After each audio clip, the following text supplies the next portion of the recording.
Today we're diving into a medical mystery that sounds like it's straight out of a horror movie.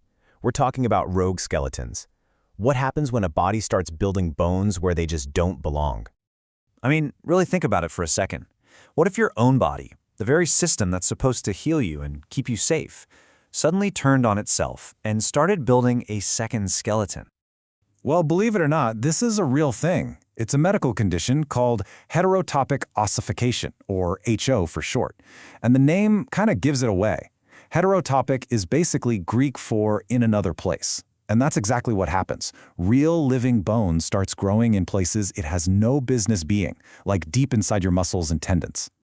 To really get our heads around this, we have to look at what happens when this process goes completely off the rails. It's like a betrayal from within your own body, with bones sprouting up in all the wrong places. Now, the most intense, most dramatic version of this is a genetic disorder called fibrodysplasia ossificans progressiva. Let's just call it FOP. In people with FOP, the body's repair system just goes haywire. Any little thing, a bump, a bruise, even pulling a muscle, can trigger this catastrophic response where muscle and tissue are replaced by bone, literally locking joints into place and forming a second skeleton.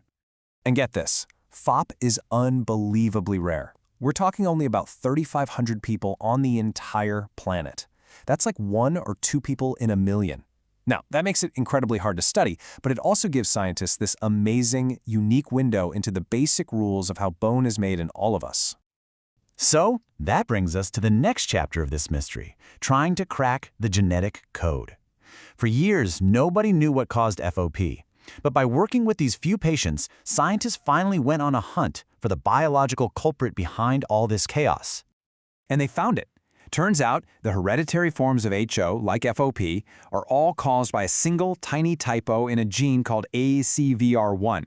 You can think of this gene as a light switch for bone growth, but in FOP, there's a mutation that basically jams that switch in the on position. It's just constantly screaming at the cells, build bone, which sends the body's main bone-building pathway into overdrive. But here's the plot twist. This isn't just a story about a rare genetic disorder. There are actually 2 forms of this. While the hereditary kind is super rare, the acquired form is way more common. It's not caused by a bad gene, but instead it's triggered by some kind of external event, like a really bad injury. And this is where it gets a little scary, because this hidden danger is a potential threat to pretty much anyone. The acquired form of HO means that if the circumstances are right, or, very, very wrong, this process could be set off in almost anybody. And it's shockingly common. For patients with severe burns, the risk of developing this is more than 50%. After a hip replacement, it's about 30%.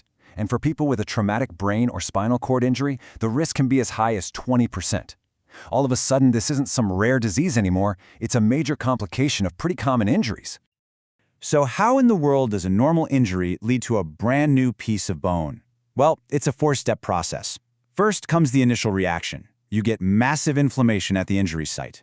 Then the body's repair crew, these are special stem cells, get the wrong work order. They're told to build cartilage, like the stuff in your ears. Third, that cartilage model starts to harden into actual bone.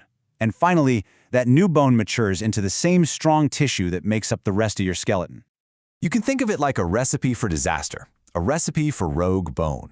You need 4 key ingredients. First, you need the raw materials. These are the sleeping stem cells just waiting around in the tissue. Second, you need a faulty instruction manual, the signals that tell those cells what to build. Third, you need the foreman's go signal, which is a big inflammatory trigger from the injury. And lastly, you need the worksite itself, a tissue environment that's just right for this rogue construction project.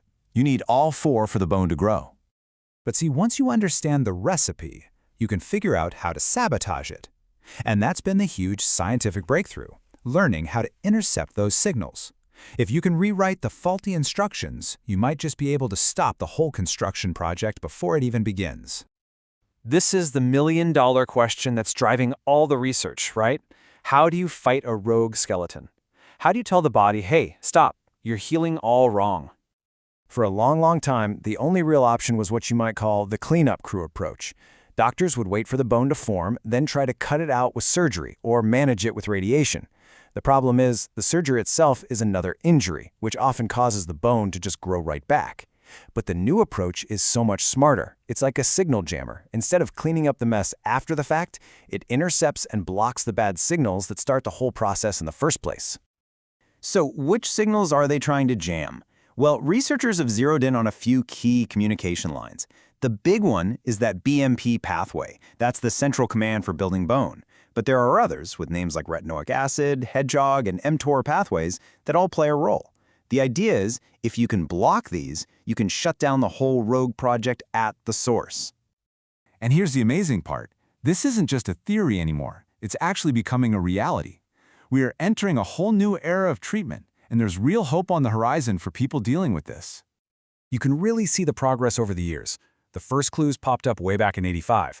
Then, a huge moment in 2007, with the discovery of the first molecule that could directly block that central BMP command.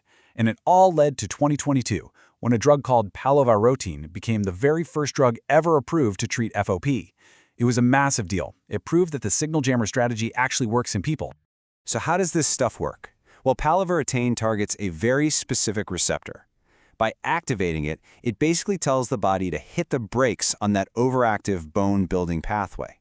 It's like telling the cell's construction crew to just stand down, preventing new bone from ever forming in the first place. And this quote really gets to the heart of the whole mission. The goal isn't just to manage this. The ultimate goal is to, quote, prevent, halt, or even reverse the condition. And that last one, reversal, that's the most ambitious goal of all. Which leaves us with this one last incredible question. For decades, this thing seemed absolutely unstoppable. But now that we're finally cracking the code, we're not just learning how to block the wrong signals, we're learning the fundamental language of how bone is made. So could we one day get good enough at speaking that language to not just stop rogue bone, but to actually tell the body how to safely tear down a skeleton that was never supposed to be there at all?